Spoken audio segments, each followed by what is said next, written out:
میرا باپ نہیں دادا بیوقوف تھا ایک مستقل قوم ہے جو بھیڑیں پالنے کا کام کرتی ہے۔ گجرات میں اس کو بڑوار کہتے ہیں۔ یہ باڑی کے نام سے پہچانے جاتے ہیں۔ ایک آدمی کے پاس 2000 3000 4000 بھیڑیں ہوتی ہیں۔ جس کے پاس جتنی زیادہ بھیڑیں ہوتی ہیں وہ اتنا ہی زیادہ مالدار سمجھا جاتا ہے۔ ان بھیڑوں کے سال میں 2 مرتبہ بال کاٹے جاتے ہیں کیونکہ وہ بال بہت گرم ہوتے ہیں، اس وجہ سے اچھی قیمت پر بک جاتے ہیں۔ یہی ان لوگوں کی کمائی ہوتی ہے۔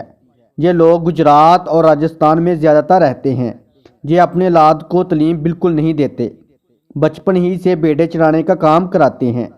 اتفاق سے ان میں سے ایک آدمی نے اپنے بچے کو بہت ہی اچھی تعلیم دلائی، جس وجہ سے وہ لڑکا ایک راجا کا وزیر بن گیا۔ اس کے والد کا خط آیا کہ میں تم سے ملنے کے لیے آنے والا ہوں۔ خط میں پہنچنے کی تاریخ اور گاڑی کا وقت بھی لکھ دیا۔ جب راجا کو اس بات کا علم ہوا کہ وزیر صاحب کے والد آنے والے ہیں تو اس نے وزیر صاحب کے والد کے استقبال کے لیے ریلوے اسٹیشن پر بہت انتظام کیا۔ جب گاڑی اسٹیشن پر آ کر رکی تو وزیر صاحب کے والد کے استقبال میں توپیں اور بندوقیں چھوٹنے لگیں، بینڈ باجے بجنے لگے۔ ٹرین سے اترنے والے لوگ حیرت سے دیکھنے لگے یہ کس کا استقبال ہو رہا ہے۔ ان لوگوں میں وزیر صاحب کے والد بھی تھے۔ کھڑے کھڑے وہ بھی یہ سب کچھ دیکھ رہے تھے۔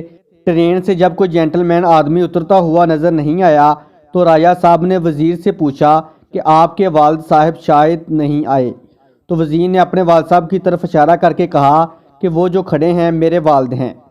راجا صاحب نے جب ان کی طرف نگاہ کی تو وہ اس شان سے کھڑے تھے کہ ان کا پرانا بسیدہ کمبل ان کے کندھے پر تھا، اس پر لاٹھی تھی اور لاٹھی میں اپنے دونوں پیر کے جوتے لٹکا رکھے تھے اور کھڑے تماشا دیکھ رہے ہیں۔ راجا صاحب نے ان کو دیکھ کر کہا تیرا باپ تو بیوقوف معلوم ہوتا ہے۔ اس پر وزیر نے راجا کو جواب دیا اور کتنا اچھا جواب دیا۔ کہا کہ میرا باپ بیوقوف نہیں ہے بلکہ میرا دادا بیوقوف تھا، اس لیے کہ میرے والد صاحب کو میرے دادا نے تعلیم نہیں دلائی، اس وجہ سے ان کے پیر کے جوتے ان کے کندھے پر لاٹھی میں ٹنگے ہوئے ہیں۔ اگر میرا باپ بیوقوف ہوتا تو میں آپ کے برابر کھڑے ہونے کے قابل ہرگز نہ ہوتا۔